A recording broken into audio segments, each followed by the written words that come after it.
ఒక person competitive ఎగ్జామ్కి prepare అవుతున్నాడంటే consistency, dedication, డిసిప్లిన్తో పాటు అబ్జర్వేషన్ స్కిల్స్ కూడా ఉండాలి. వీడియో ఎండింగ్ లో మంచి ఇన్ఫర్మేషన్ ఉంటుంది. అది లైఫ్ కి 100% యూజ్ అవుతుంది. So don't skip the video. You will get a valuable message at the end. Aspirants అందరు చాలా బుక్స్ చదువుతారు, but some times observation skill will be the game changer. చాలా మంది అబ్జర్వేషన్ స్కిల్స్ మెయిన్ గా ఇంటర్వ్యూలో use అవుతాయి అని అనుకుంటారు. బట్ ఓన్లీ ఇంటర్వ్యూలోనే కాదు, అన్నిట్లోనూ అబ్జర్వేషన్ స్కిల్స్ యూజ్ అవుతాయి. Prelims, mains, interview and including in your life. Only books మాత్రమే చదివితే క్వాలిఫై అవుతారంటే ఎగ్జామ్కి అప్లై చేసిన 70% ఆఫ్ ద మెంబర్స్ క్వాలిఫై అయ్యేవాళ్ళు. ఎందుకంటే వీళ్ళంతా కూడా మనం చదివిన బుక్సే చదువుతూ ఉంటారు. సో అందుకే కొంతమందికి observation skills and analytical skills will be the game changer. ఇది నేనేదో జస్ట్ టైంపాస్కి చెప్పడం లేదు, రియల్ టైంలో ఎక్స్పీరియన్స్ చేశాను కాబట్టి చెప్తున్నాను. అండ్ ఆ కొన్ని ట్రూ ఈవెంట్స్ ఏంటో మీకు డీటెయిల్గా చూపిస్తా. మన చిన్నప్పుడు ఎక్కువగా చూసే channels cartoon network, national Geography and discovery. ఒక్కసారి ఆ ఛానల్స్ పెట్టి టీవీ ముందు కూర్చుంటే ఎన్ని గంటలైనా టీవీ ముందు నుండి లేసే వాళ్ళం కాదు. ఇదంతా ఎందుకు చెప్తున్నానని మీకు డౌట్ రావచ్చు. సో ఇక్కడ కొన్ని క్వశ్చన్స్ దీంతోనే ముడిపడి ఉన్నాయి. ఒక్కసారి స్క్రీన్ పైన కనబడుతున్న క్వశ్చన్ ని క్లారిటీగా అబ్జర్వ్ చేయండి. సింపుల్ గా ఈ క్వశ్చన్ లో ఫంగస్ కల్టివేషన్ కి కిందిచ్చిన ఆర్గానిజమ్స్ లో ఏది ఎక్కువగా సూట్ అవుతుందని అడుగుతున్నాడు. సో ఈ క్వశ్చన్ ప్రిలిమ్స్ 2022లో వచ్చింది. యాక్చువల్గా ఇలాంటి క్వశ్చన్ మనం ఏ బుక్లో చదవము. యూపీఎస్సీ బుక్ లిస్ట్లో ఈ క్వశ్చన్ మనం ఎక్కడా చూడలేము. సో ఇలాంటి క్వశ్చన్కి మనం ఆన్సర్ చేయలేకపోతాం. బట్ ఈ ఫంగస్ కల్టివేషన్ గురించి నాకు చిన్నప్పుడే తెలుసు, because of national geographic channel. So ఒక్కసారి ఈ చీమను చూడండి. దీని హెడ్ పైన ఒక కొమ్ము లాంటిది ఉంది, కానీ ఇది యాక్చువల్గా ఫంగస్. సో ఈ వీడియో చిన్నప్పుడే నేను 10 years ఉన్నప్పుడు నేషనల్ జియోగ్రఫీ ఛానల్లో చూశాను. ఎప్పుడైతే 2022లో ఈ క్వశ్చన్ చూశానో సడన్గా నా మైండ్లో ఈ ఇమేజ్ స్ట్రక్ అయింది. సో ఇక ఏం ఆలోచించకుండా ఆన్సర్ యాంట్ అని పెట్టేశా. ఎప్పుడో 16 years బ్యాక్ చూసిన విజువల్ నా ఎగ్జామ్లో స్ట్రక్ అయింది. ఇలా అప్పుడెప్పుడో మనం అబ్జర్వ్ చేసినవి కూడా మన ఎగ్జామ్లో హెల్ప్ అవుతాయి.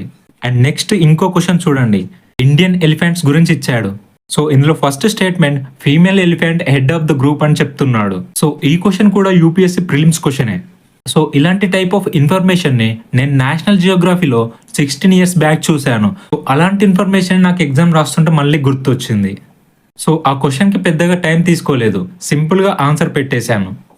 సో ఇలా మన అబ్జర్వేషన్ స్కిల్స్ మన ఎగ్జామ్ టైంలో కొంతవరకు హెల్ప్ అవుతాయి. అవే గేమ్ చేంజర్గా కూడా మారుతాయి. ఎందుకంటే బుక్స్లో ఉన్నవి అందరు చదువుతారు, but excess knowledge comes from observation. So మీరు అబ్జర్వ్ చేసినవి చాలా తక్కువ మందికి తెలిసి ఉంటాయి. అండ్ నెక్స్ట్ ఇంకో క్వశ్చన్, బీటీ కాటన్ గురించి కూడా ఇదివరకు మనకు ప్రిలిమ్స్లో క్వశ్చన్ అడిగారు. సో బీటీ కాటన్ క్వశ్చన్ చూడగానే నేను చేసిన చిన్నప్పటి పనులు నాకు గుర్తుకొచ్చాయి. ఏంటంటే స్కూల్ హాలిడేస్ ఉన్నప్పుడు మా అగ్రికల్చర్ ఫీల్డ్కి వెళ్ళి వర్క్ చేసేవాడిని. అఫ్ కోర్స్ ఇప్పుడు కూడా ఇంటికి వెళ్ళినప్పుడు అగ్రికల్చర్ వర్క్ చేస్తాను.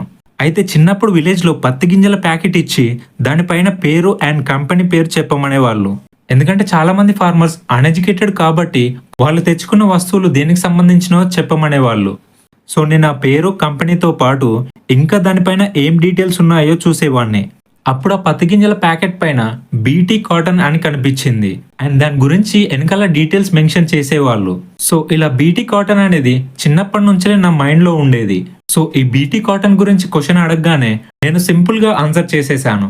సో ఇలా అగ్రికల్చర్ అండ్ ఫార్మర్స్ ఉన్న ఎన్విరాన్మెంట్లో పెరిగాను కాబట్టి అగ్రికల్చర్ గురించి ఏ క్వశ్చన్ వచ్చినా కూడా చాలా ఈజీగా హ్యాండిల్ చేయగలుగుతా. సో అబ్జర్వేషన్ స్కిల్స్ కూడా మనల్ని సేవ్ చేస్తాయి.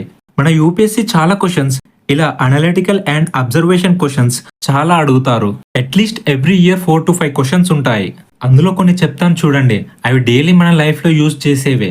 సో మన లైఫ్లో మనం ఎక్కువగా యూజ్ చేసేది మొబైల్. సో మన మొబైల్లో యూజ్ చేసే కొన్నిటి గురించి చాలా క్వశ్చన్స్ అడిగారు. లైక్ మనం మార్నింగ్ లేస్తే మొబైల్ చూస్తాం, దానికి ఇంటర్నెట్ ఆర్ వైఫై ఉండాలి.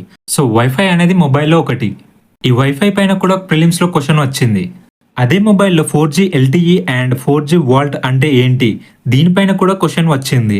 అండ్ అదే మొబైల్లో మనం డైలీ పేమెంట్స్ కోసం యూజ్ చేసేవి PhonePe, Google pay etcetera. So దీనిపైన కూడా యూపీఐ అంటే ఏంటి, పేమెంట్స్ బ్యాంక్ అంటే ఏంటి, ఇలా మనం జనరల్గా యూజ్ చేసే ఫోన్ నుండి ఇన్ని జనరల్ క్వశ్చన్స్ యూపీఎస్సీ అడిగింది. ఇలాంటి వాటిపైన కూడా యూపీఎస్సీ క్వశ్చన్స్ అడిగింది. సో దీనిపైన మనకు కొంచెం ఐడియా ఉంటే సరిపోతుంది. నా బెస్ట్ సజెషన్ ఏంటంటే నేర్చుకోవాలనుకుంటే ఓన్లీ బుక్స్ నుండే కాదు, మన డైలీ లైఫ్ ఈవెంట్స్ నుండి కూడా చాలా నేర్చుకోవచ్చు. యాక్చువల్గా నిజం చెప్పాలంటే బుక్స్లో ఉంది కూడా చాలా వరకు బయట జరిగినవే. సో బుక్స్ నుండే కాకుండా రియల్ లైఫ్ నుంచి కూడా నేర్చుకోవచ్చు.